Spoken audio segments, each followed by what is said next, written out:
สวัสดีครับสวัสดีคนรักเครื่องบินบังคับวิทยุทุกคนนะครับแล้วก็สวัสดีทุกคนที่คลิกเข้ามาชมคลิปผมด้วยนะครับ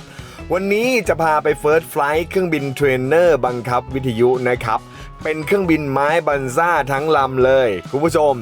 ลำนี้ปีกยาว1เมตร30เซนติเมตรนะครับลำตัวยาว1เมตร5เซนติเมตรครับเป็นงานที่ลูกค้าสั่งมาผ่านเพจ DIY RC ของเรานะครับลำนี้นะครับใช้มอเตอร์2815นะครับ1,400 kV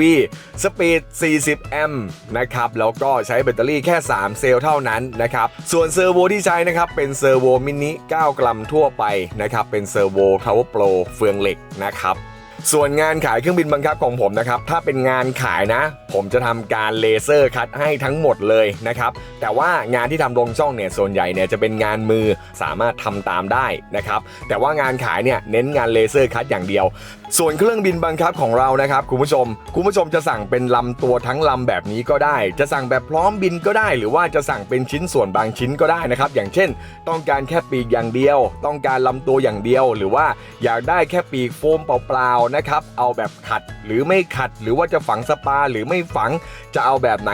บอกผมได้เลยนะครับไม่เคยเกี่ยงเลยผมทำตามลูกค้าเสมอนะครับสำหรับวันนี้นะครับเดี๋ยวเรามาดูเครื่องบินเทรนเนอร์ปีก130ลำนี้กันดีกว่าว่าบินดียังไงคุณผู้ชมกับแบตเตอรี่แค่3เซลล์มอเตอร์2815 1,400 kV เท่านั้นนะครับไปชมกันเลยครับผมไปอุ้ยเดี๋ยวไปทิมหน่อยนะฮะโหเร็วมากคุณผู้ชมแต่อัตราล่อนดีมากเลยนะครับตัวเนี้ยคุณผู้ชมอันนี้ดับเครื่องนะ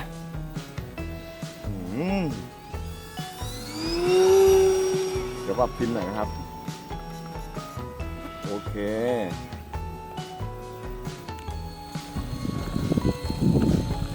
เดี๋ยวเราจะเร่งสติ๊กช้าๆนะคุณผู้ชมนะเนี่ยนิดเดียวนะครับ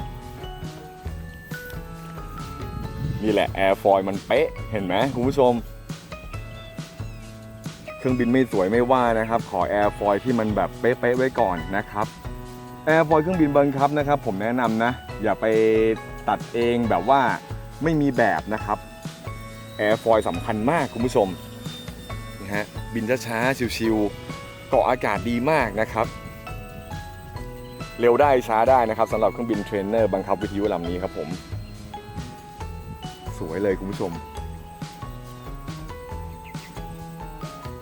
โดนใจเลยอ่ะ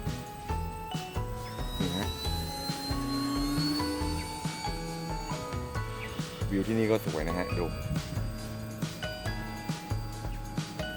วินดีมากทานเลยแหละดับเครื่องให้ดูนะฮะต่ำๆเลย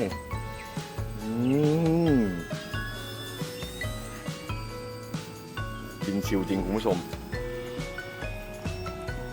เราลองเร่งเร็วๆดูนะฮะดูนะคุณผู้ชมนะ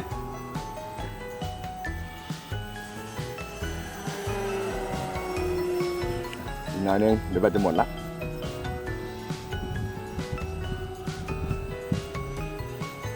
โค้งโอเค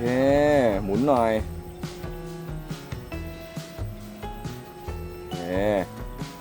เดี๋ยวเราจะลงกันแล้วนะครับคุณผู้ชมน่าจะต้องลงไกลๆหน่อยนะครับผ่านเลยนะครับร่อนดีต้องลงไกลๆหน่อยแล้วมันเป็นลูกลังด้วยรอดเถอะปล่อยมันลงมานะครับอีกหน่อยอีกหน่อยโอเคประมาณนี้แล้วกันนะครับข้างหน้าเลย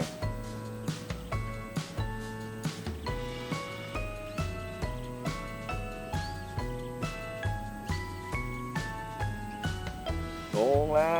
วโอเคคุณผู้ชมว้าวโอเคมาสวยเลยคุณผู้ชม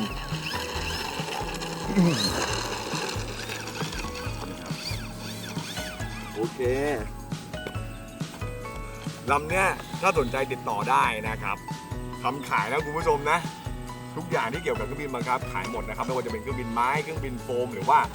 ปีกเปล่าตัวเปล่าแอรอนลัดเดอร์เลเวเตอร์อะไรก็แล้วแต่